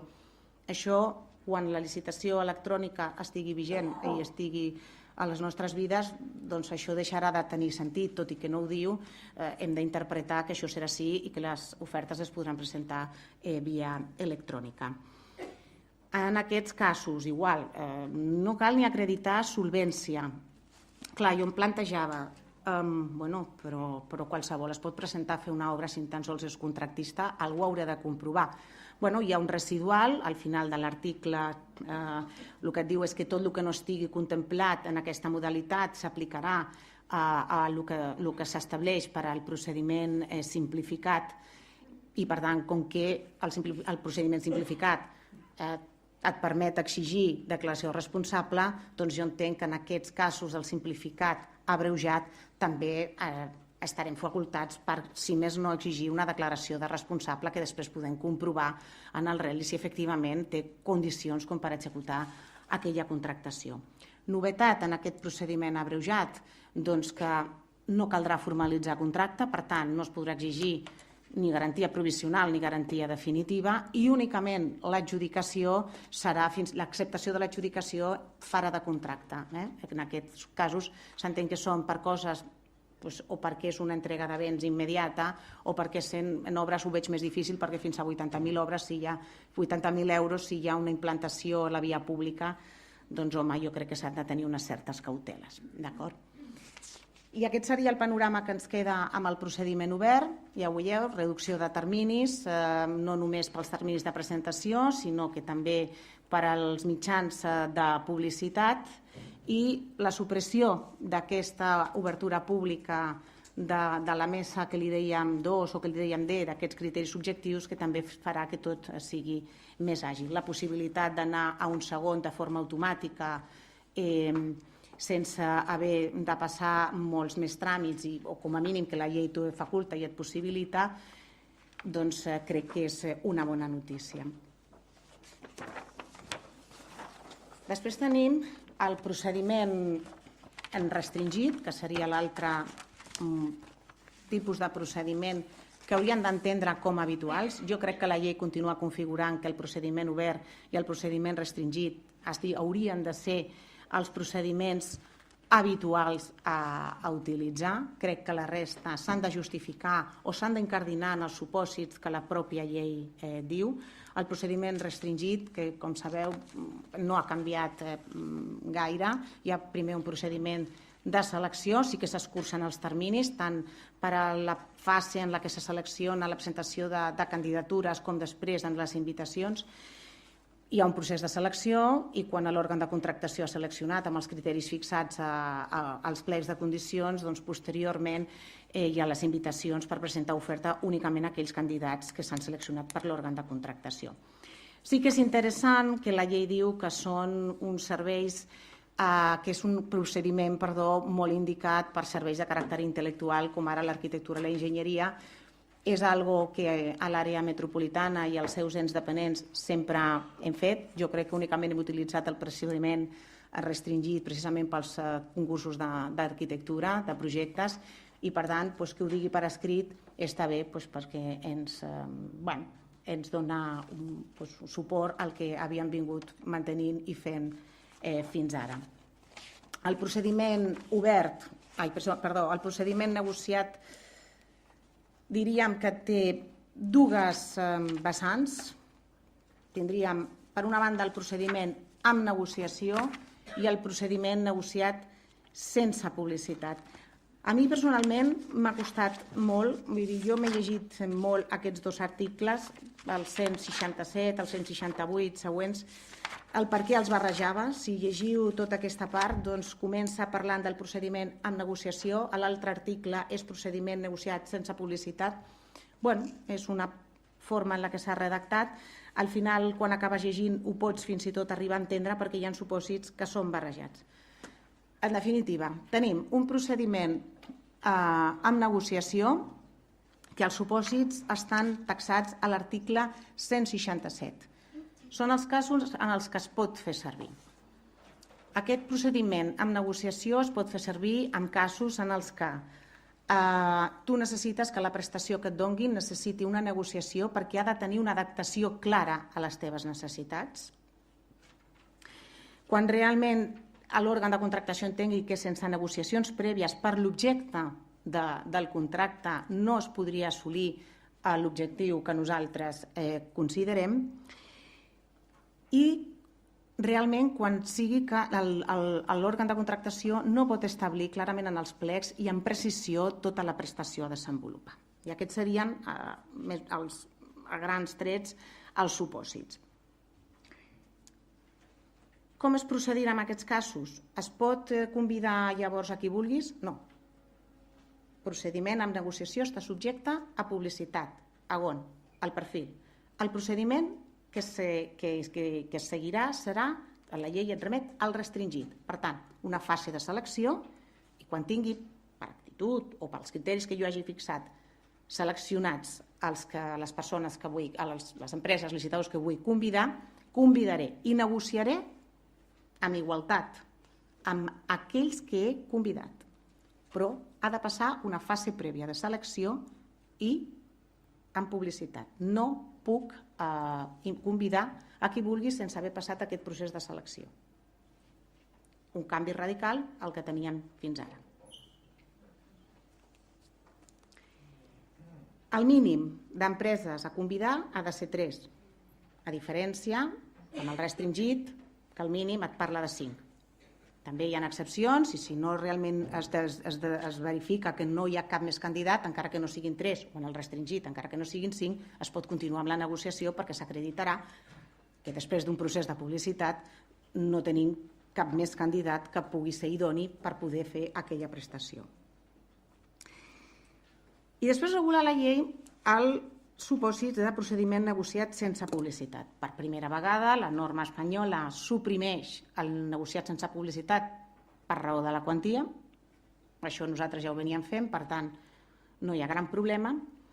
I també per primera vegada, ara la novetat és que tot el que eren complementaris, així a grans trets, tant d'obres com prestacions addicionals amb altres tipus de contractacions, deixen d'estar dintre del que seria el procediment negociat sense publicitat, d'aquests supòsits, i passen a incardinar-se com a modificacions del contracte.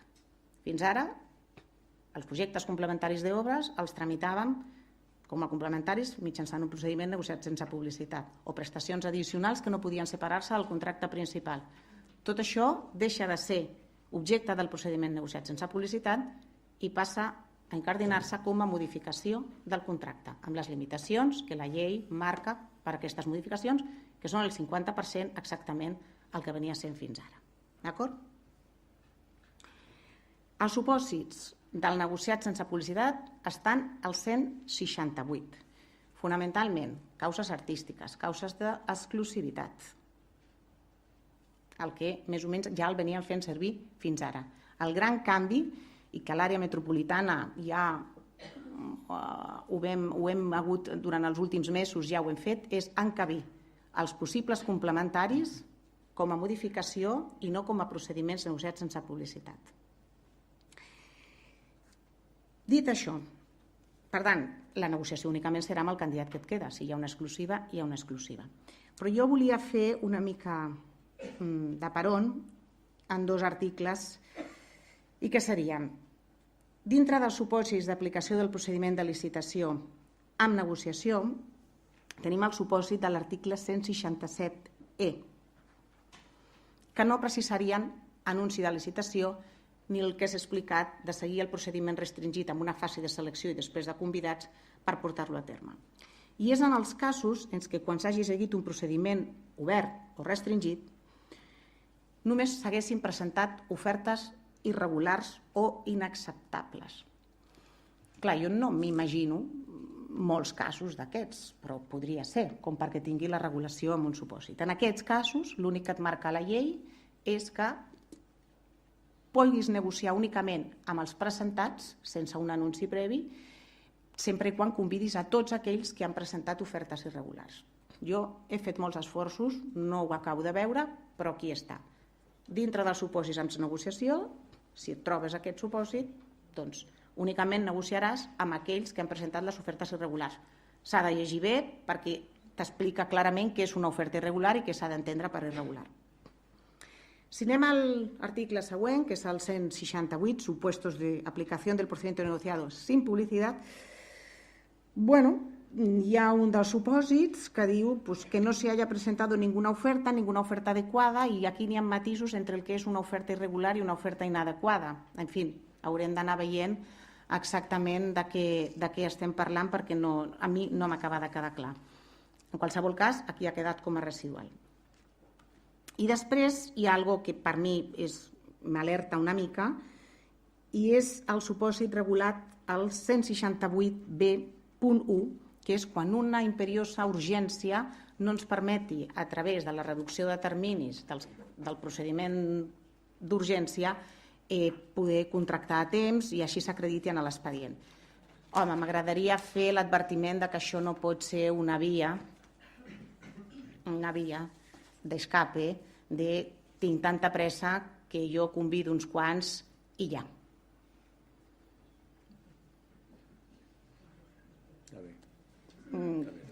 Sisplau.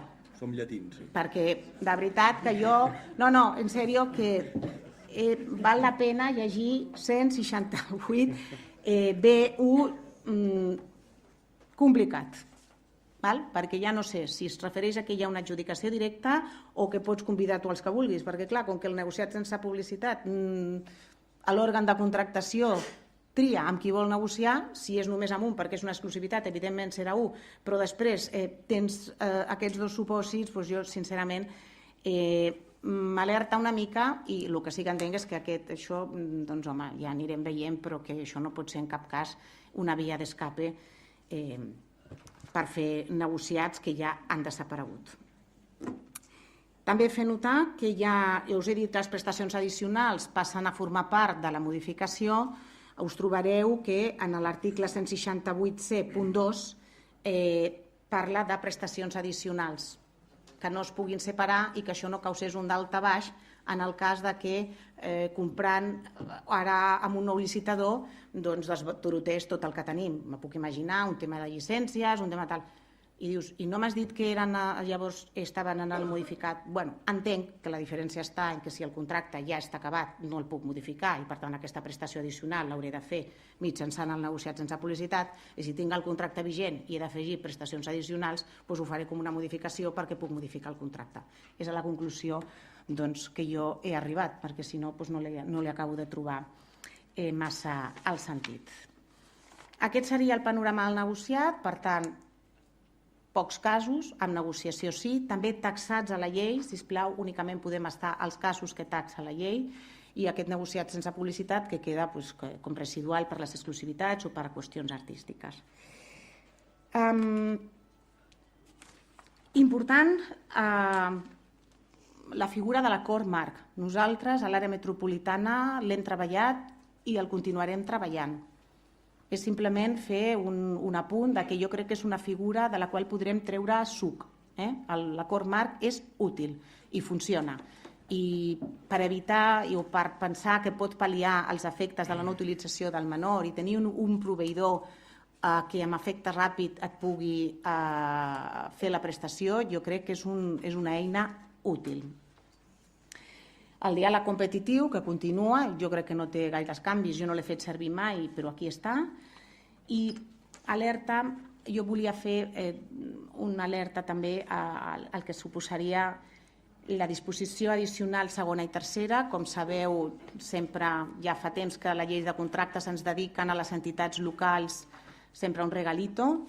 Llegiu amb deteniment aquestes disposicions segona i tercera perquè hi ha novetats, vigileu les composicions de les meses, i hi ha una que jo crec que es relleven per totes les entitats locals, i és el tema que ara l'òrgan de contractació l'hem de determinar no per l'import d'adjudicació del contracte, sinó pel valor estimat del contracte, incloses les pròrrogues. I això és un canvi substancial. Amb les entitats locals depèn de l'organització que tinguin. Un contracte que normalment es podia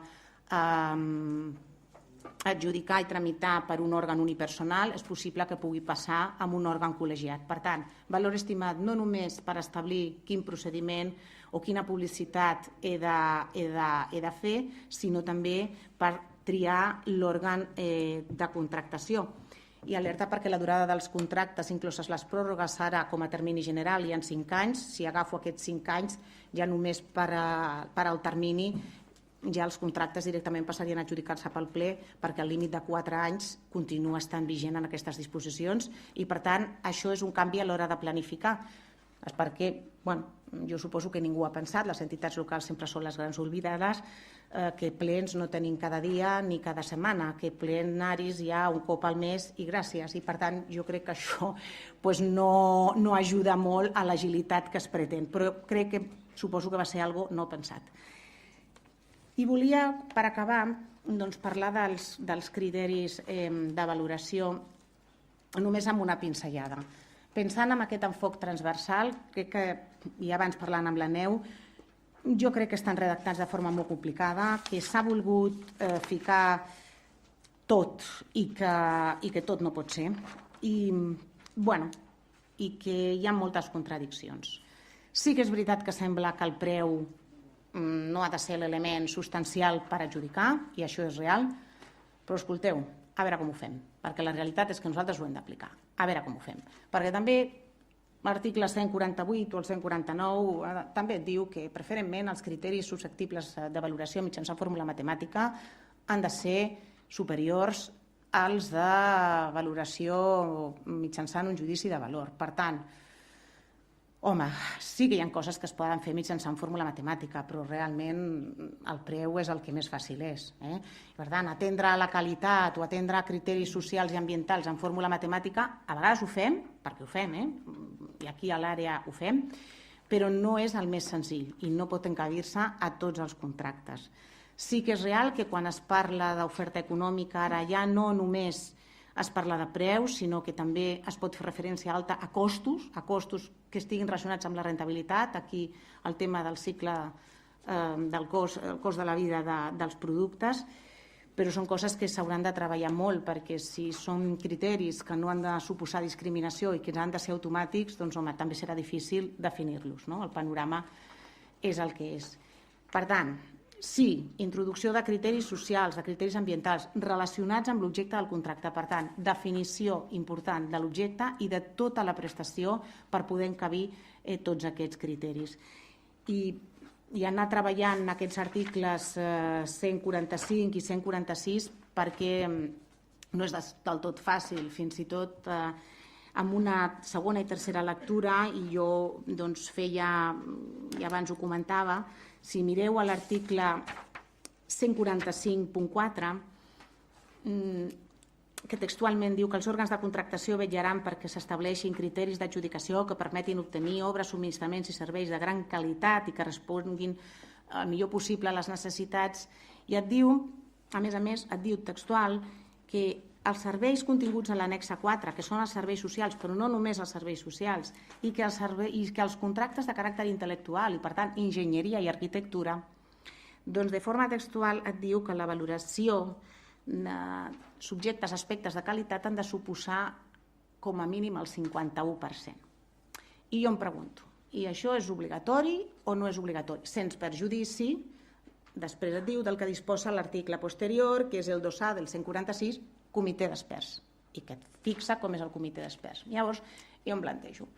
I perquè aquí a l'àrea fem molta arquitectura, com ho sabeu, i després tenim també la llei de l'arquitectura a Catalunya, després tenim els concursos de projecte, tot això ho hem de casar i com ho fem, no? Bueno, potser la qualitat no només és que pot ser hi ha alguna de qualitat que sigui susceptible de fórmula matemàtica que no siguin els preus, però bueno, ja estem amb fórmules objectives.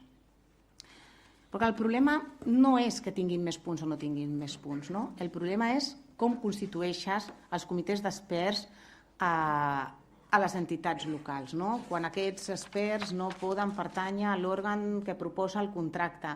Clar, nosaltres tenim unes estructures que tot això no ho permet. Les persones que proposen els contractes són les que treballen i que després valoren.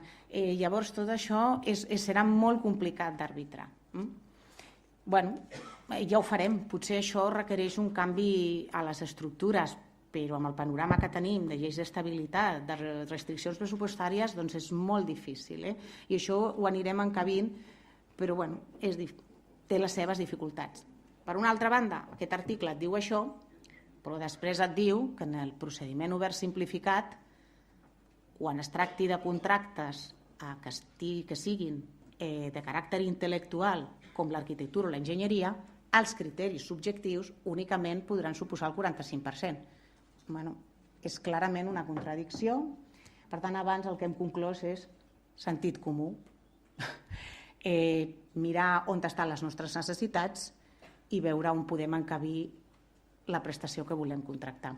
I us he posat aquest exemple perquè és molt clara la contradicció, en trobareu més, però clar, un paràgraf et diu que és obligatori, 4 o 5 articles més enllà et diu que aquesta possibilitat existeix i que no només s'ha de puntuar, sinó tot el contrari, que els criteris en fórmula matemàtica han de superar més que ara els criteris subjectius. Per tant, crec que tindrem una dificultat en poder aplicar correctament tots aquests criteris de valoració nous i que l'únic que ens queda és posar sentit comú. Bueno, jo crec que per mi ja estic, no sé si m'he deixat alguna cosa, segur que no, crec que he complert, amb el qual a les entitats locals potser sí, doncs dir també que hi ha unes noves funcions que se li assignen als secretaris generals, els informes jurídics als que fa referència a la llei s'han d'evacuar per la secretaria general, això és així, això també suposo que requerirà canvis amb algunes entitats, amb la nostra segur, i que té la competència de coordinar totes aquelles obligacions contingudes a la llei de transparència en quant a publicitat activa i dret d'accés. Això jo crec que és una funció que podria ser normal d'un secretari general. I per mi, jo crec que ja està. Això és fruit del treball que fem entre tots. Aquí veig moltes cares que treballem plegats i a poc ho anirem entomant i segurament arribarem a una bona solució d'aplicació de la norma complint aquests criteris de compra estratègica. Gràcies.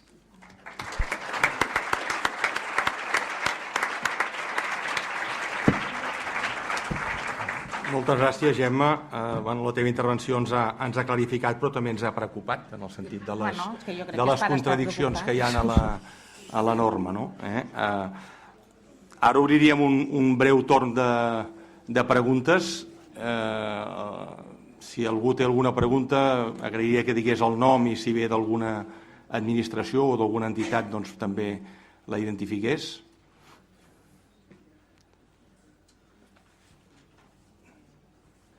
Comença tu, sí. Hi ha algun micro? No? Doncs... Josep Maria Borrell de l'Insol, de l'àrea metropolitana. No m'ha quedat clar si era 9 de març o 9 d'octubre. Més enllà d'això, si el tema de l'anonimat amb la presentació per mitjans electrònics està resolt. Perquè nosaltres fem arquitectura, concursos d'arquitectura amb lema i aleshores pot ser com una contradicció. A veure, en l'obligació, on estan les dues dates, 9 de març i octubre, això ho hem d'anar a parar a la directiva.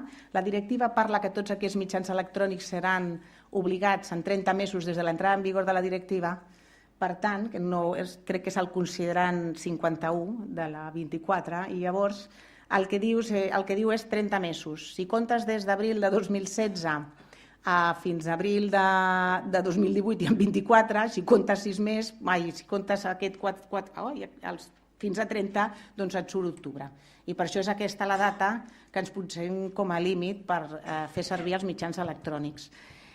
A mi se m'ha quedat dir que nosaltres estem a punt, jo ara ja sí que puc dir, entrarem en una prova pilot perquè ens han convidat a disfrutar de la plataforma AOC de la Generalitat.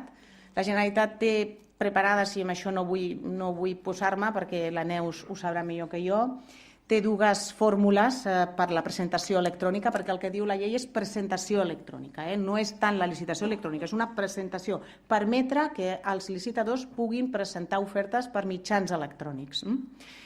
Llavors, tenen dues modalitats o dos sistemes preparats, un que es diu e-licita, que aquest ja estaria disponible, i el que ens van dir és que és útil per les contractacions menors o per adjudicar contractes basats en un acord marc. És aquells que no necessiten d'una encriptació. Sí que, evidentment, verifiques que s'han entrat a una hora i un dia amb una determinada plataforma i nosaltres les recuperem. Més o menys, a grosso modo, seria així.